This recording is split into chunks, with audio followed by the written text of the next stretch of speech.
Ni pelaling kan.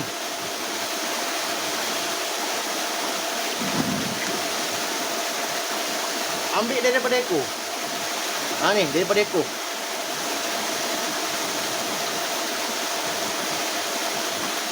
Korang tekan rapat. Rapat sampai ke tulang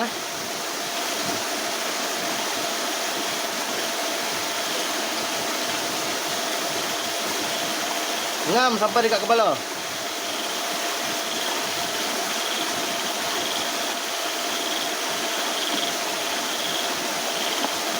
Sampai dekat kepala, potong. Ni.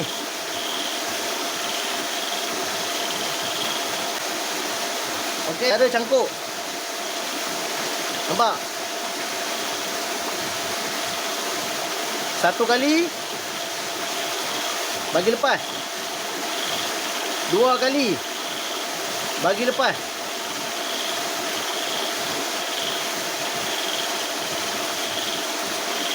Cangkuk lagi sekali.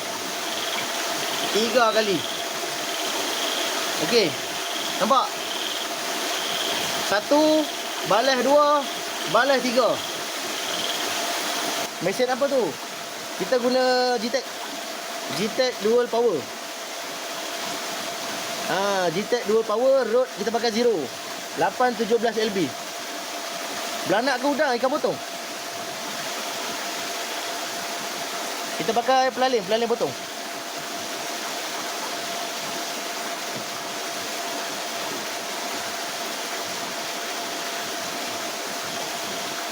Ramai juga malam ni, geng. Bagi pelampung hanyut baru best. Tadi asalnya kita pakai ngam-ngam sedepa. Lepas tu kita try pendekkan sikit, bagi kurang sedepa baru ketuk.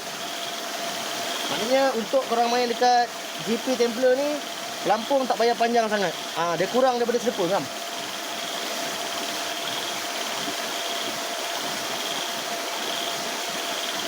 Ikan potong moga dapat naga sipu. Ada naga? Mana ada? Naga tak ada. Cakap kaki kot. Oi, makan lagi lah. Oi, makan lagi.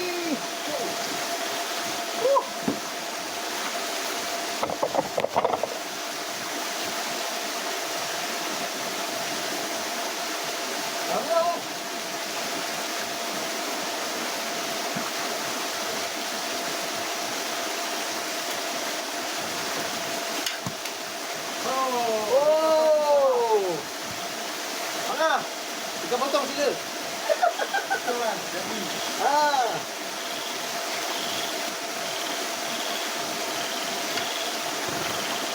Ikan yang kedua, kawan-kawan. Mantap. Nice try. Weh, ikan potong jadi weh. Korang bawa ikan potong sini. Korang bawa pelaling seko. Lepas tu kau slice. Cangkuk 2 kali, 3 kali. Sebab tu kita cakap dengan korang, kalau kata korang turun mana-mana kolam selain daripada udang hidup, pelaling ataupun tongkol, korang wajib bawa. Kadang-kadang korang tengok dia slow makan, dia tak berapa nak makan udang. Kadang-kadang dia tak nak cari benda yang hidup, dia nak makan benda yang berbau lah. Macam ikan potong kan dia jenis berbau kan, ada darah-darah. Terima kasih Amin. Support kita punya live. So korang dah dapat dah cara cangkuk umpan, cara potong umpan. Kadang-kadang kita tak nak tunjuk lama, bukan apa. Bila kata pakai pisau kan, risau. Takut akaun kita kena. Okey, 2 spot yang biasa aku main dekat sini. Main pelampung, pam tengah, pam tepi yang dekat lereng bukit ni, dengan pam tengah. Tu pam belakang tu. Teknik pelampung dia biasanya berhanyut lah. Kita main hanyut kan. Tapi kita biasa attack dekat ujung-ujung arus. Ujung-ujung arus ayak tu.